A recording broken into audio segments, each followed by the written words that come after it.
Pemirsa, ketinggian banjir sudah sampai di atap rumah.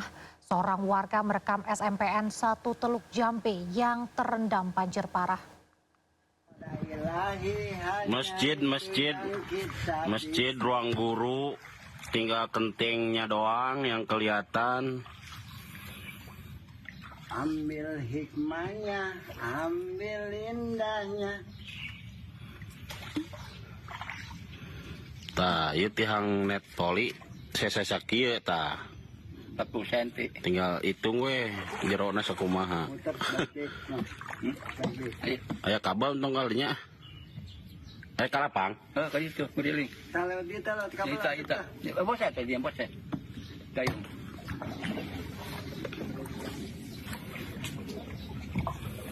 Ruang guru, ruang baru, rapid, ruang rapid. Tak hanya rumah warga, banjir juga merendam belasan rumah panggung program Gubernur Jawa Barat Deddy Mulyadi yang dibangun sebenarnya untuk mengatasi banjir di wilayah Karangligar. Beginilah kondisi 14 unit rumah panggung yang dibangun sebenarnya untuk mengatasi banjir di wilayah Karangligar. Namun justru masih terendam banjir dengan ketinggian air masuk ke dalam hingga ke atap rumah. Dari 24 unit rumah panggung yang dibangun program Gubernur Jawa Barat, 14 diantaranya terendam banjir. Sebelum dibangun, rumah panggung berukuran 4 x 6 meter sempat diusulkan agar dibangun lebih tinggi, namun usulan ditolak pengembang.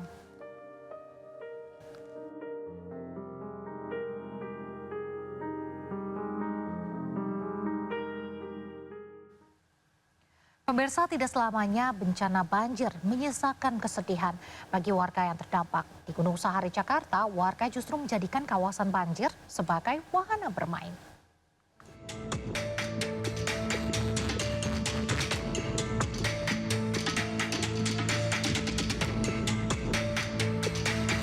Akibat cuaca ekstrim di sejumlah wilayah di Indonesia, banjir melanda permukiman warga hingga jalanan yang membuat aktivitas warga terganggu. Namun tidak selamanya bencana banjir menyisakan kesedihan bagi warga.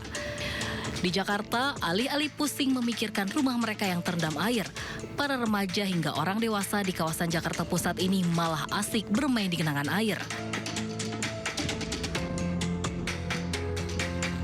Tidak hanya di Jakarta, sejumlah emak-emak di Pekalongan, Jawa Tengah juga asik berenang di depan rumah mereka saat banjir tinggi. Terlihat dalam video, para emak-emak ini berlomba berenang dengan bahagia meski rumah mereka terendam banjir. Sementara itu, pemirsa, seorang warga yang rumahnya kebanjiran hingga harus bertahan di lantai 2 merekam momen unik. Di tengah situasi banjir, penjual tahu bulat tetap menjajakan dagangannya.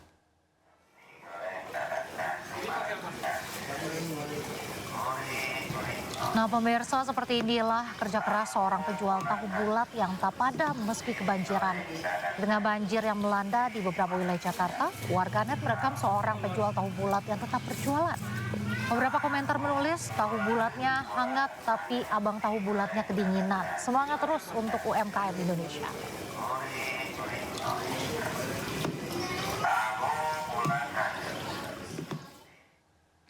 Pemirsa, helikopter yang membawa Raffi Ahmad oleng dan nyaris jatuh. Angin kencang hingga kabut tebal membuat pesawat yang ditumpangi Raffi nyaris jatuh.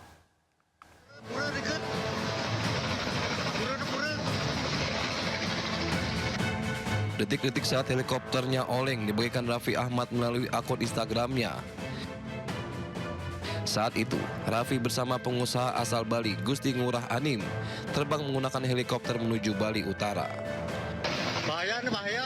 Aduh, Pak, selamat, ratu, berdarah, pura dikit. Pura. Kabut tebal dan angin kencang membuat pesawat yang ditumpangi Raffi dan rombongan oleng, bahkan nyaris jatuh. Warga yang melihatnya pun panik. Namun, pilot berhasil menguasai kembali helikopter dan seluruh penumpang tiba dengan selamat di tujuan. Beralih ke informasi lain, Bupati Pati Sudewo tiba di KPK usai ditangkap saat operasi tangkap tangan. Sudewo tiba di Komisi Pemberantasan Korupsi sekitar setengah 11 siang tadi. Begitu tiba, Sudewo langsung masuk ke ruang pemeriksaan. Selain Sudewo, ada 15 orang lain yang ikut diamankan. Sudewo tertangkap tangan oleh penyidik KPK berkaitan dengan dugaan jual beli jabatan perangkat desa di Kecamatan Jaken, Kabupaten Pati.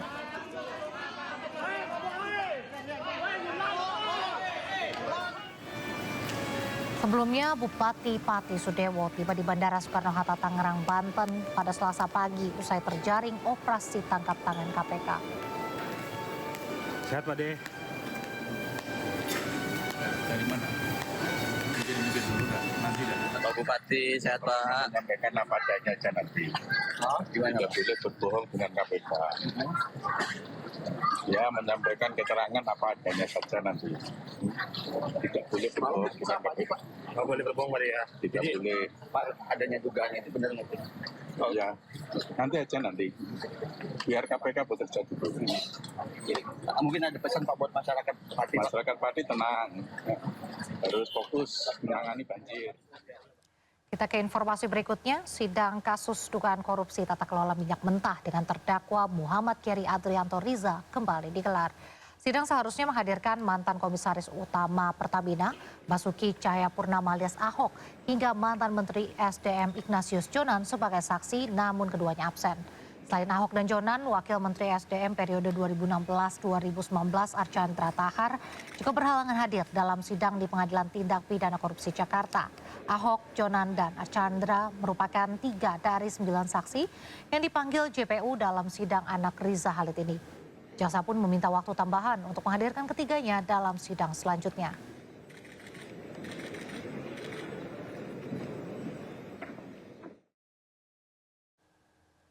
Meski tak dihadiri Ahok, Jonan, dan Archandra, sidang kasus korupsi tata kelola minyak mentah tetap berjalan dengan menghadirkan sejumlah saksi. Salah satunya mantan Direktur Utama PT Pertamina, Nike Widiawati.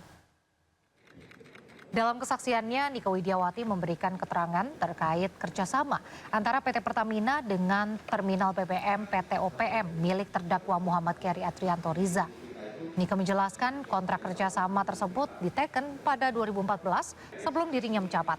Nike juga mengaku belum pernah mengunjungi terminal BBM tersebut. Nike Widiawati sebelumnya juga sudah pernah diperiksa untuk perkara atas nama Dirut PT Pertamina Patra Niaga, Rifa Siahaan, dan 2 terdakwa lainnya.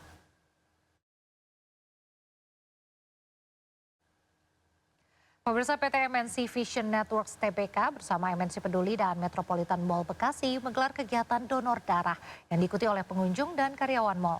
Kegiatan yang bekerja sama dengan PMI Kota Bekasi dan Kabupaten Subang ini merupakan bentuk kepedulian sesama serta mendukung pemenuhan stok darah nasional.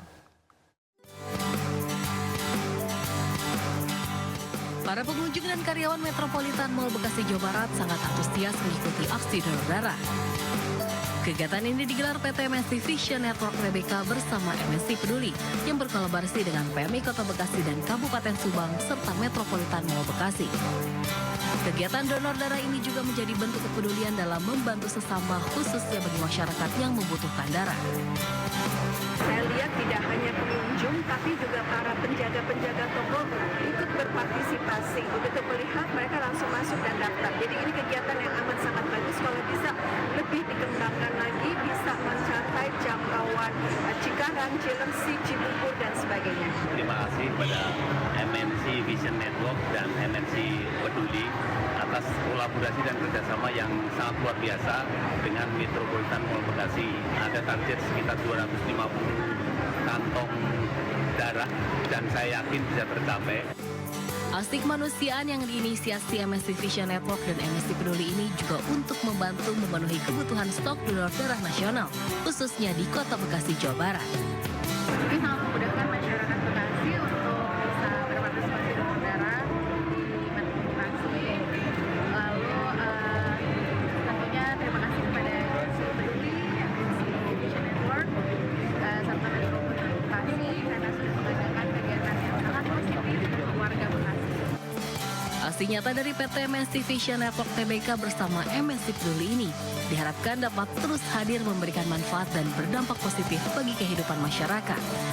Dari Bekasi, Jawa Barat, Rahmat Hidayat, iNews melaporkan.